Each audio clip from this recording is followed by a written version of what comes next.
a God who hears. Our God is God of hearing. He hears us all time. మనం చేసే ప్రార్థనే కాదు, మన బాధ, మన కేకలు, మన అరుపులు, మన ఆర్తనాదాలు, మన చింత, మన దిగులు అన్నీ కూడా ఆయనకి వినిపిస్తూనే ఉంటాయి, కనిపిస్తూనే ఉంటాయి, వినుచునే ఉండే దేవుడు.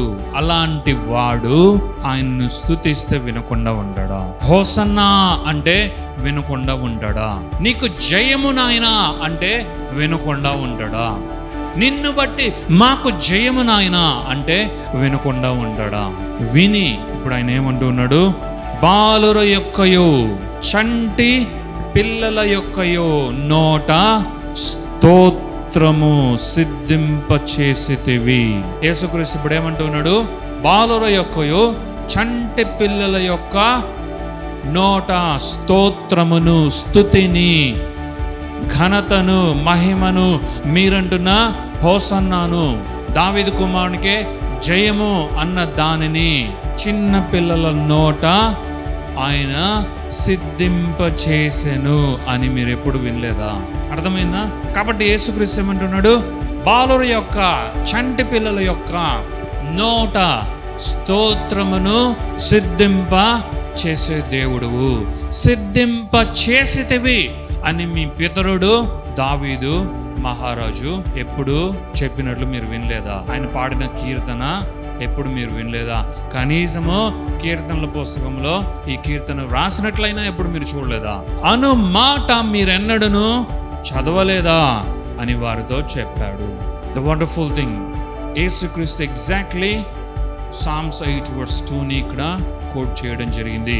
అయితే అక్కడ ఆర్డైన్డ్ స్ట్రెంగ్త్ అని, దేవుడు స్తుతుల మూలముగా దుర్గమును స్థాపించే దేవాతి దేవుడై ఉన్నాడు అన్నదానిని ఇక్కడ స్తోత్రము సిద్ధింప చేయును అని ఆయన దాన్ని ఇంప్రవైజ్ చేసి వ్రాయించాడు దేవాతి దేవుడు. హల్లెలూయా. అంటే దీన్ని బట్టి మనం అర్థం చేసుకోవాల్సింది, ఏదైతే కీర్తనకారుడు వ్రాసాడో దాన్ని అలాగే యేసుక్రీస్తు ఏదైతే కొంత దాన్ని ఆయన ట్రాన్స్లేట్ చేసి మరింతగా మనకు అర్థమయ్యేలాగా చెప్పాడో, దీన్ని మొత్తం మనం కలుపుకుంటే మనకు అర్థమవలసింది ఏంటంటే, praise is strength. Praising is ordaining strength of the almighty God. ఎప్పుడైతే మనము స్తోత్రిస్తామో, స్తుతిస్తామో, దేవుని యొక్క శక్తిని మనము విడుదల చేస్తాము.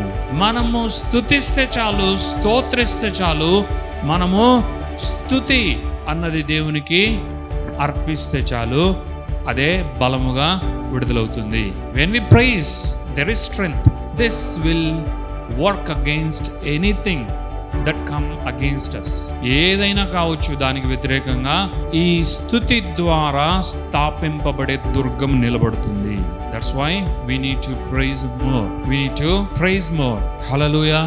స్తోత్రం మన నోట ఎప్పుడు ఉండాలి, స్తుతి ఉండాలి.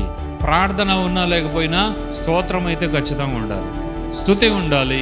ఆ ప్రార్థనలో కూడా ఎక్కువ స్తుతే ఉండాలి, స్తోత్రమే ఉండాలి. ఇప్పుడు ఖచ్చితంగా మనము ప్రభువా ఇదిగో నాకు ఈ అడ్డుకట్ట వేయి, ప్రభువా వాడిని నా నుండి తీసివేయి, వాడిని నా నుండి తొలగించు, ప్రభువా వీడు పరిగెత్తుకొని వస్తున్నాడు, వీడిని ఎలాగైనా ఆపు అని నీవు అడగాల్సిన అవసరమే లేదు. నీకు దేవుణ్ణి స్తుతిస్తూ ఉంటే చాలు.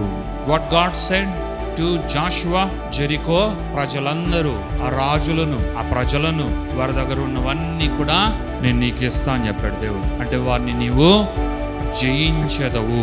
యెహోషువా అయితే యుద్ధము ద్వారా కాదు, నా స్ట్రాటజీ ద్వారా. ఒకడు వాని బలము ద్వారా ఎంతో దూరం వెళ్ళలేడు.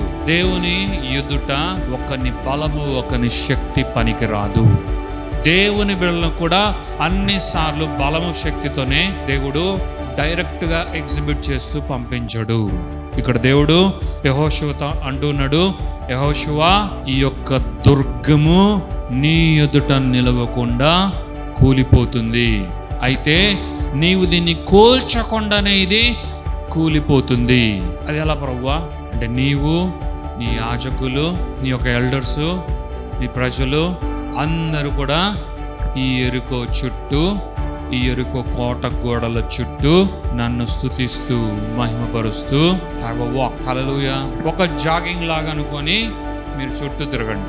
నువ్వు David said, the praise that comes out of even babes and sucklings is an ordained strength. దావీదు ఏమంటున్నాడు? యేసుక్రీస్తు కంటే కొన్ని వందల సంవత్సరాల ముందే దావీదు ఏమంటున్నాడు? బాలురా, చంటి బాలురా, చంటి పిల్లల నోట నుండి స్తుతి బయలుదేరినా కూడా అది దుర్గమును స్థాపించే శక్తి. అది దుర్గమునే స్థాపిస్తుంది. యేసుక్రీస్తు ఇప్పుడు వచ్చేసాడు. యేసుక్రీస్తు ఏమంటున్నాడు? ఎగ్జాక్ట్లీ అదే అంటున్నాడు. చంటి బాలురు, చంటి పిల్లలు, బాలురు కావచ్చు, చంటి పిల్లల స్తోత్రము సిద్ధింపచేస్తారు.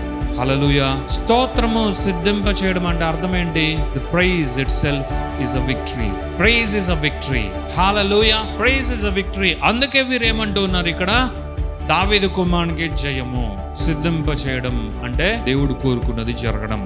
కాబట్టి యెహోషువ తన ప్రజలందరూ, యెహోషువ సైన్యము తీసుకొని ఆ కోట గోడల దగ్గరికి వెళ్ళలేదు.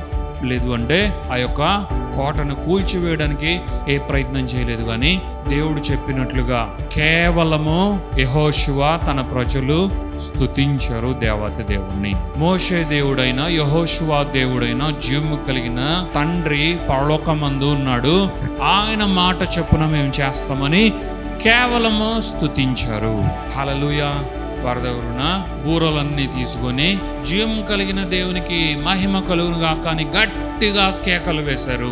Now that ordained strength. కేవలము స్తుతించగా ఆ యెరికో కోట గోడలు కూలిపోయాయి. దేవుడు చెప్పినట్లు అక్కడ నేను మీకు స్పాయిల్స్ ఇస్తాను అని దేవుడు వాగ్దానం చేసినట్లు అక్కడున్న కొల్ల సొమ్మును స్వాధీనపరుచుకొని వారు విజయోత్సవంతో బయలుదేరారు. విజయోత్సవ ఊరేగింపును వారు అనుభవించారు. దేవుని నామానికే మహిమ ఘనత ప్రభావాలు కలుగును గాక. యేసుక్రీస్తు అంటున్నాడు, ఎప్పుడైతే మనము స్తుతిస్తామో, మహిమ పరుస్తామో, ఆయనను సన్నుతిస్తామో, ఆయన వినే దేవుడుగా ఉన్నాడు. మనం స్తుతించడం అన్నది మన జీవితంలో అదే స్ట్రెంగ్త్, అదే బలము.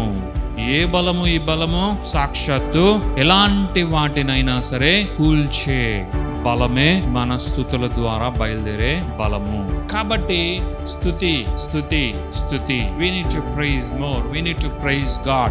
When we praise God, మన ప్రమేయం లేకుండానే, మనం అడుగకనే మనకు అడ్డుగా ఉన్నవన్నీ కూలిపోతాయి. మన శత్రువులు పారిపోతారు. పగ తీర్చుకుని వారు పగ తీర్చుకొననే తీర్చుకోరు, కామ్గా అయిపోతారు. Because your praises has already stopped everything. Has already broken the walls.